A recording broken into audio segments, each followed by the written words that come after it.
Hi, everyone. Welcome to A New View. I'm Lee, and I'm here with Kim, Juji, and Shira. We are four friends, speakers, and professionals from different cultures, backgrounds, and age groups coming together to offer healing and inspiration. Recently, we heard a great quote: "Self-abandonment is the king of all wounds. It is the wound from which all other wounds stem." Isn't that powerful? The most uncomfortable thing to live with is not being your true self. Sometimes we give our power away without realizing it. We do this through not fully expressing ourselves, taking on the moods of others, or using excuses to keep us stuck in our current situation. When we are aware of our needs, we are most likely to show up for ourselves. Ladies, who wants to share first? Oh, I will, because this is juicy stuff. Let me tell you. I think the whole notion of self-abandonment for me is pretty new. I was not aware that you could even do that. So it's something I've really been exploring pretty dramatically over the last, couple of years. And can you believe the end of this month will be 2 years since I left my marriage, which kind of blows my mind.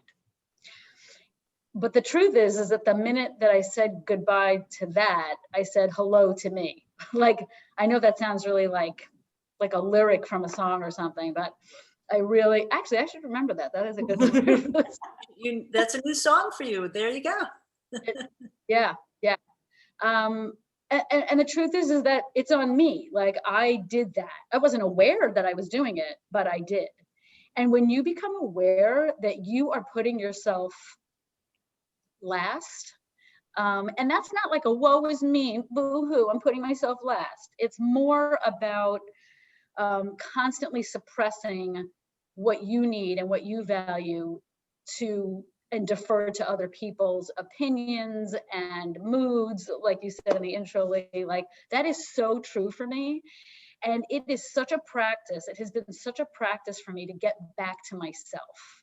And it's a constant questioning of, well, is that something that I want? Is that something that I need? Like, when you do that for such a long time, you start to forget what you actually value and want and need. And so that's the key to all of it. It's just this constant questioning of, does that work for me? And it's not selfish. It really isn't selfish, because when you do put yourself first and you do take care of yourself, you're just better for all of the people around you. So that has made, oh my God, such an impact in my life. And it's a slow process. Sometimes it's a painful process, but it's a really necessary process. Absolutely. Z, did you have a question? Well, I was just gonna say that the person that I heard this quote from is a friend of mine, and she is a clinical psychologist, behavioral psychologist, and she works with families. And she mostly does that by going to people's homes and working with children who have like severe behavioral problems.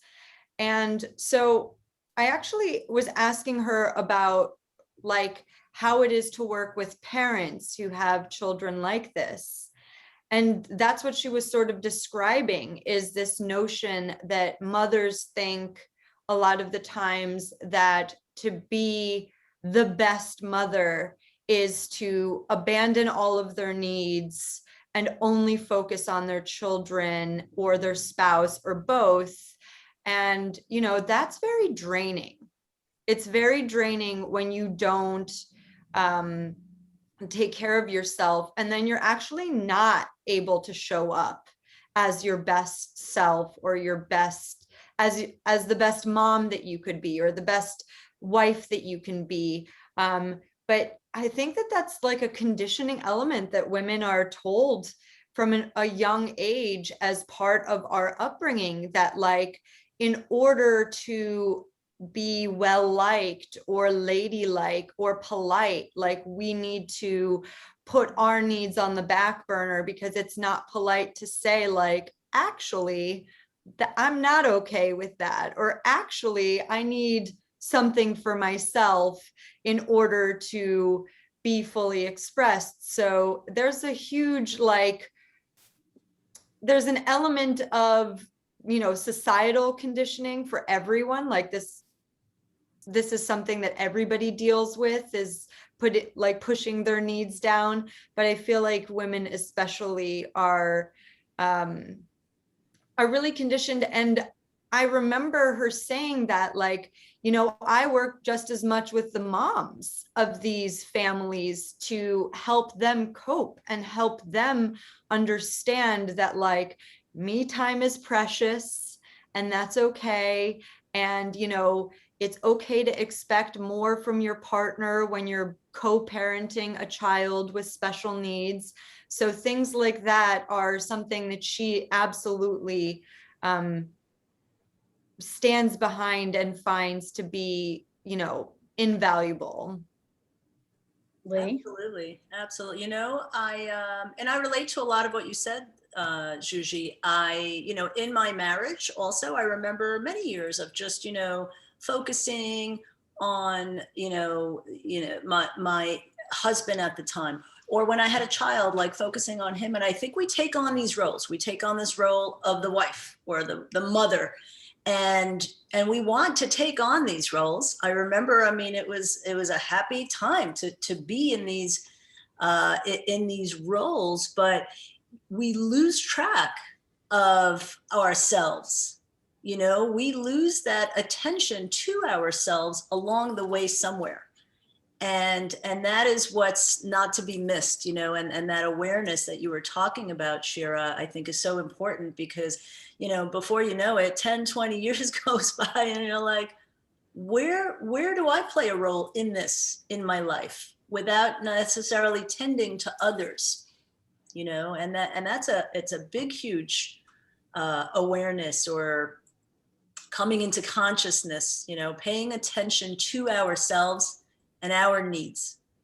Very Can I important. say something on top of that? And that is, for me, it's also been, it's been a confidence issue. Because not only did I put my needs last, but I also put my opinions about things that I would observe that didn't make sense to me, for example. I wouldn't question them enough. I wouldn't have the confidence to go, that doesn't make sense. I don't feel comfortable with that. I don't want to do that. I'd be like, maybe I'm wrong, and just start questioning myself. And maybe I'm not seeing it from the right angle. Just like this self-doubt, as opposed to sort of standing in my truth and going, this doesn't feel right. And it's a listening to your gut thing. But the word confidence for me, when I meditate, when I say the word confidence, I just stand up a little taller. I just feel it in my heart. I'm like, I got this, you know, and that's the part of me that I abandoned for a long time. And it also reminds me of the boiling frog metaphor. Do you guys know about the boiling frog? When you put a frog in a pot of water and it's really, really hot, the frog will jump out. But if you put the frog in a pot of cold water and you slowly boil it, the frog will boil to death, right? It will die. And the notion behind that is that when something's happening like slowly over time, you don't realize what is actually happening. Wow, that's crazy powerful. That's crazy powerful. And that is total. I was definitely slowly boiling to death until I was like, oh shit.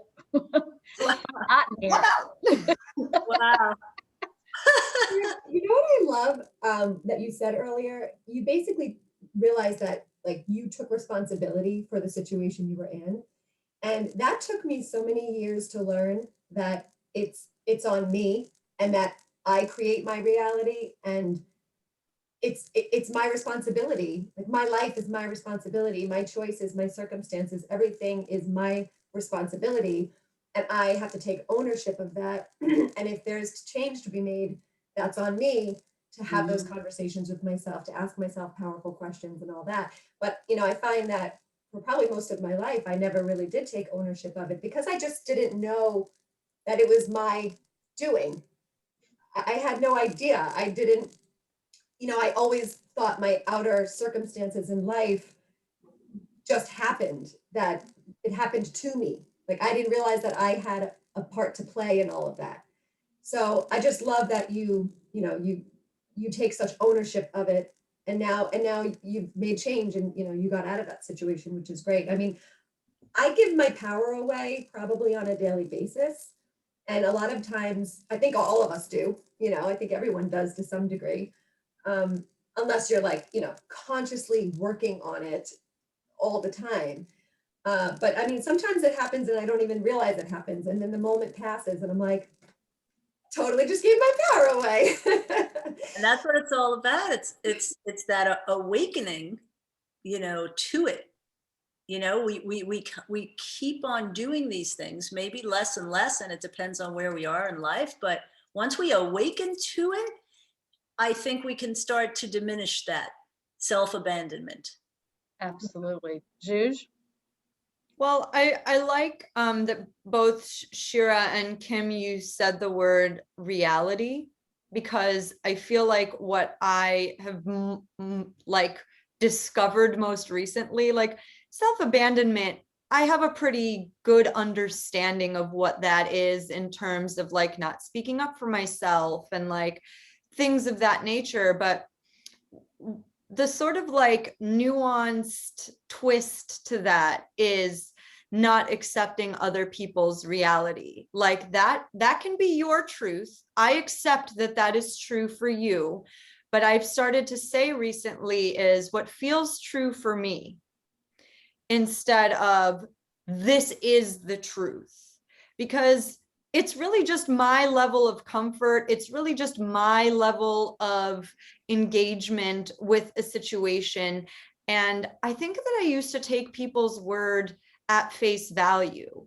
Like if somebody said something, I would just accept, like Shira said, like I just accepted that that was true because somebody said it, and it didn't matter that I didn't see it that way. It just mattered that it was a definitive statement. Like that felt really safe to me, that somebody said a definitive statement, and that meant I didn't have to take responsibility for the situation.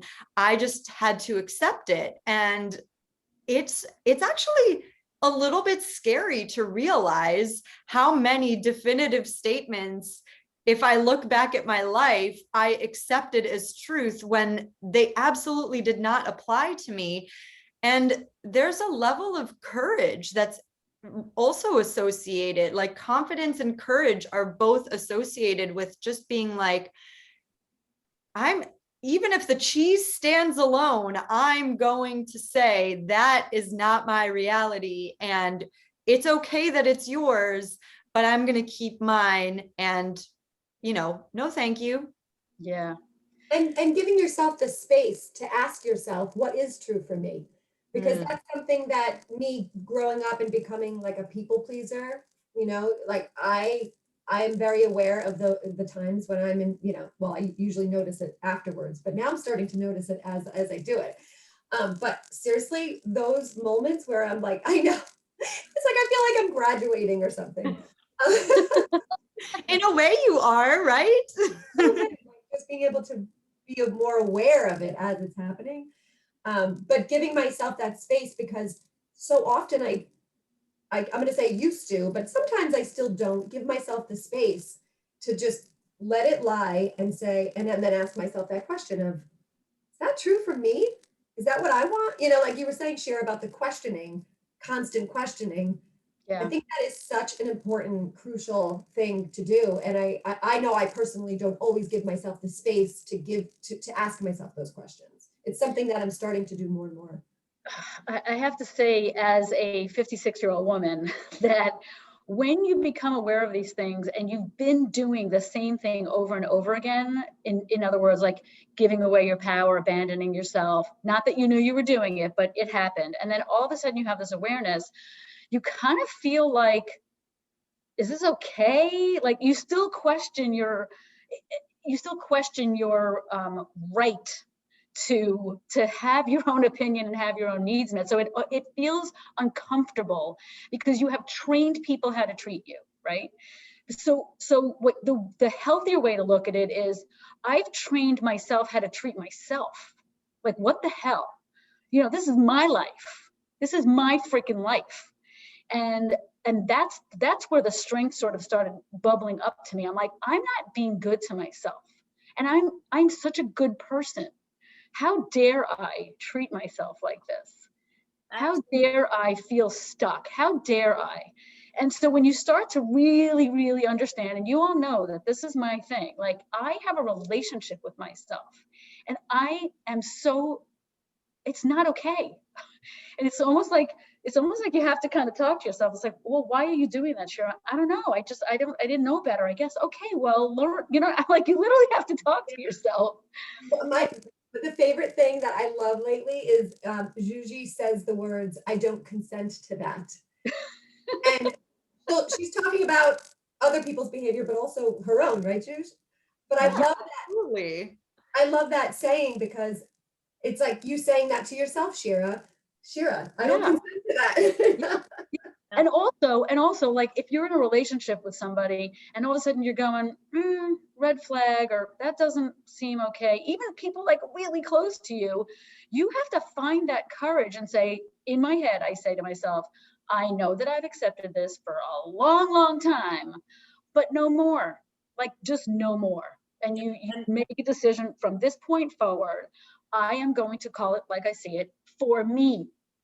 Right. And the beauty of it is, like you mentioned, Shira, and how you started to make those changes within yourself with your awareness, is that we can continue to always decondition these patterns that are not serving us any longer, because we are now knowing that this doesn't make us feel good, or this is not good for anyone involved, especially ourselves. You know, the self-respect, I think, takes precedence now.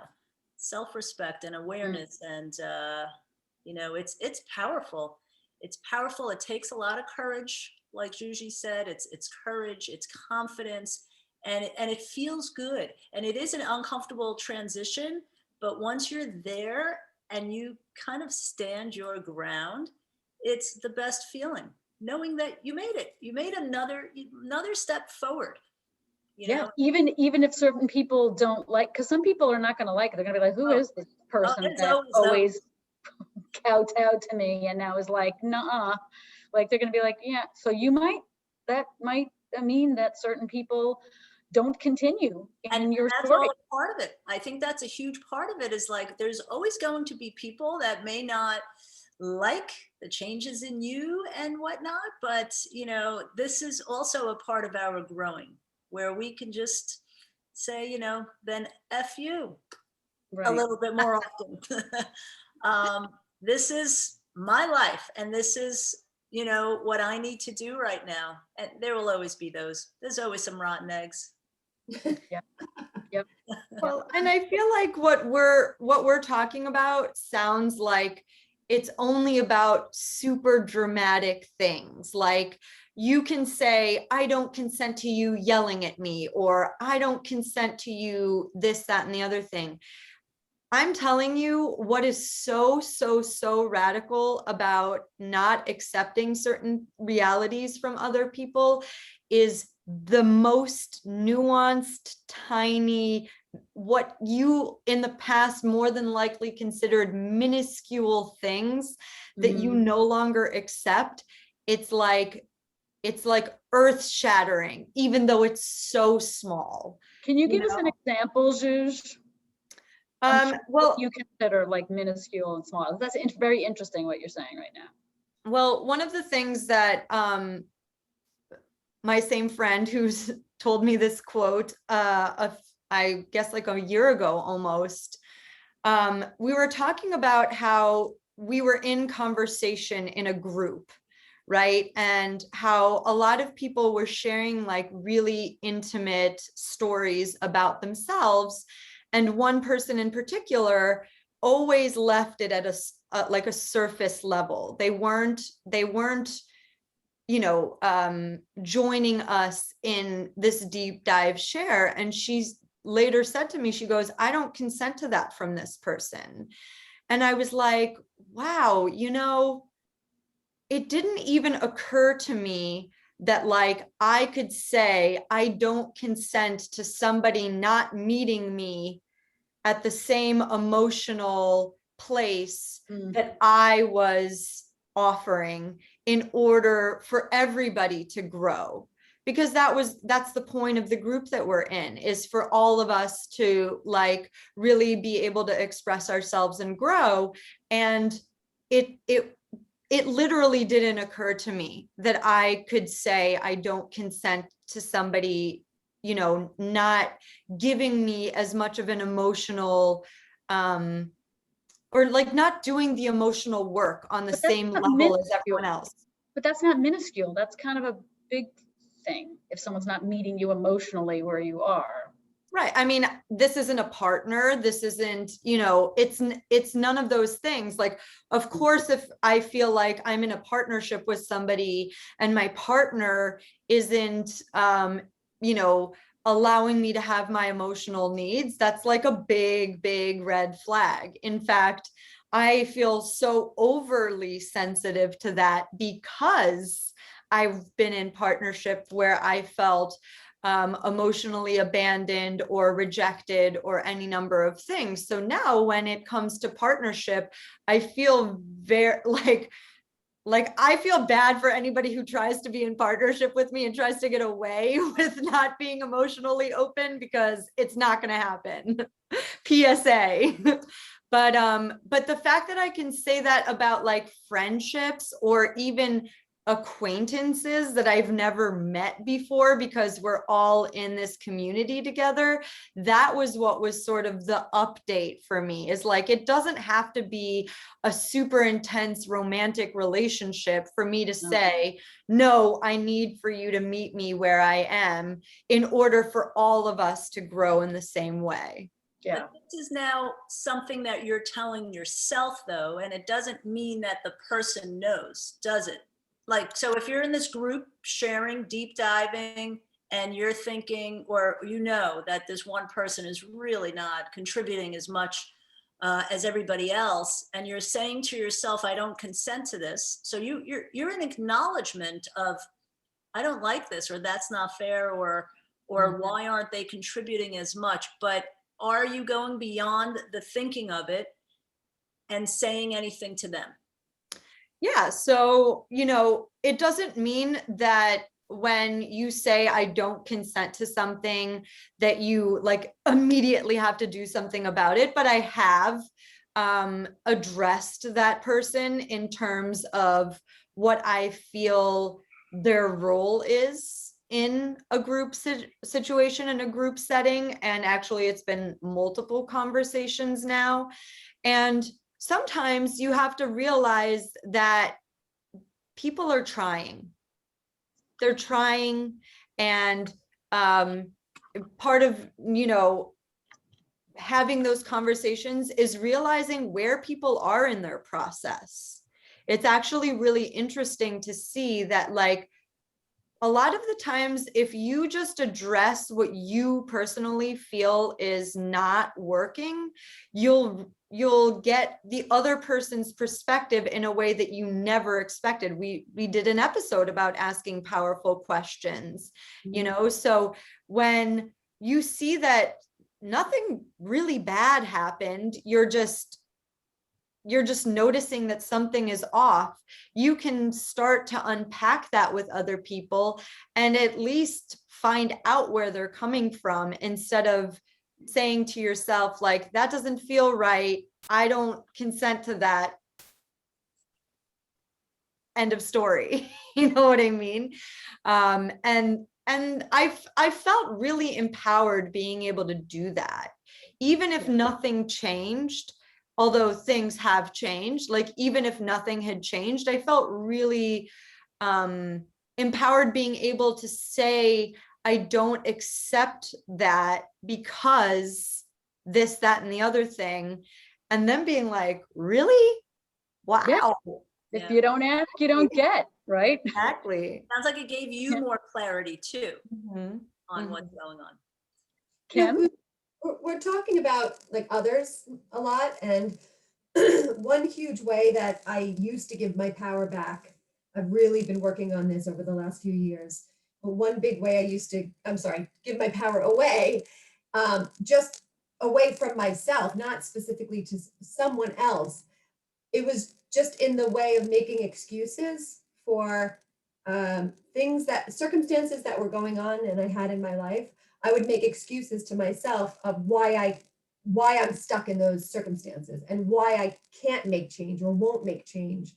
And they really were just excuses. And I see that so clearly now. But when you're in a circumstance and you feel like you don't have a choice, to say to yourself, no, you actually do have a choice, or to hear that from someone, you actually do have a choice. Like, you don't have to be in the situation. Those are the hardest words to hear when you feel like you cannot do anything about the situation. And that's never true. You can always walk away from anything, a job, a spouse, a friend, anything. But the excuses that the stories we tell ourselves and the excuses we make, I feel like really self-sabotage us and keep us in the same patterns, the same old unjoyful, like living lifestyle. So I just wanted to point that out because I just feel so much of my, when I think about my past, and especially with jobs, I stayed in jobs for so long, so unhappy. I've done that with so many jobs. And now it's like, if I feel unhappy, I notice it so much faster now. And I ask myself questions, I talk to myself. I think I really try to delve in and figure out why I'm unhappy. What exactly is it? Okay, now what am I going to do about it? What can I do about it? What are my choices? And I really do take that action now where I never used to. I used to just live in the excuse and stay in the same situation. So I just wanted to point out that was another way of giving our power away. Mm. Shira, did you have something else you wanted to share? No, I actually just, that was really yummy what you just said, Kim, because we really do abandon ourselves by doing those things. And I think all four of us are such amazing examples, especially recently, like in the last year or two, even through pandemic, just making incredible change and taking responsibility for our lives. It's like the egg cracking open and you're just like, oh Jesus, this is another way to live. Holy cow, And it's A whole hard. nother way. And it's really hard to stand by and watch people, especially that you love, continue to make those excuses. And those excuses that's their, like Juji was saying, that's their reality, that's their truth for them. Yeah. It's just, sometimes it's hard to sit and watch that, knowing that they do have other choices. They just have to like realize that they have to take ownership, that's the excuse they're giving themselves, that they're Well, maybe you just point it out to them and say, listen, this might sound crazy, but when you do X, Y, or Z, or when you say you're actually abandoning yourself, and then just leave it at that. Like, just literally let that linger in the air for a second and make, what? Because codependent is like, no, fix this or read this, or believe me, I'm prime meat for codependency. I was just like, I didn't even know I was doing it. But when you just sort of like say a statement and just let it linger and then like walk away, it's like, ooh. And we don't have to consent to it. Exactly. yeah. There we go.